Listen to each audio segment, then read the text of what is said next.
ఈరోజు మహాలక్ష్మి వాళ్ళైతే అందరు కలిసి రెస్టారెంట్కి అయితే వస్తారు. అక్కడే వాళ్ళ పేరెంట్స్, వాళ్ళ అన్న వదిన కూడా ఉంటారు సేమ్ రెస్టారెంట్లోనే. ఇంకా వాళ్ళ మావయ్య అన్నం తినకపోతే అడుగుతుంది, ఏంటి మీ బాధ, ఆల్కహాల్ లేకపోతే తినలేరా ఏంటి మీరు అన్నం అని అయితే అడుగుతుంది. అప్పుడు వాళ్ళ మావయ్య, ఆల్కహాల్ అడిక్షన్ కదమ్మా అని అయితే చిన్నపిల్లల ముఖంలాగా పెడతాడు. అప్పుడు ఇంకా మహా వచ్చి, రెండే అంటే రెండే 2 పెగ్గులు వేసుకొని వచ్చేయాలి, ఎక్కువ వేయకూడదు అని చెప్తే, సరే సరే అమ్మా అని చెప్పి సంతోషంగా ఏదో చిన్నపిల్లోడు ఐస్ క్రీమ్ కోసం వెళ్తున్నట్టు వెళ్తాడు.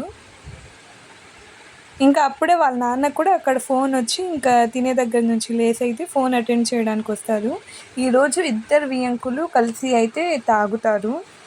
సో వాళ్ళిద్దరు కూర్చొని ఇంకా ఎక్కడ కలిసారో ఏంటో అనేది రేపు ఎపిసోడ్లో చూడొచ్చు. వాళ్ళిద్దరు కలిసి ఇంకా తాగుతూ ఉంటారు.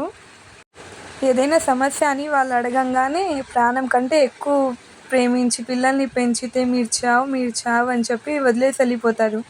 అప్పుడు వాళ్ళ నాన్న వచ్చి, నచ్చిన వాళ్ళకి ఇచ్చి పెళ్లి చేసేస్తే సమస్య లేదు కదండి, మీ అమ్మాయి నచ్చిన వాళ్ళకి ఇచ్చి పెళ్లి చేసేయండి, అసలు సమస్య ఉండదు కదా అప్పుడు అని చెప్పి అయితే చెప్తాడు వాళ్ళ నాన్న.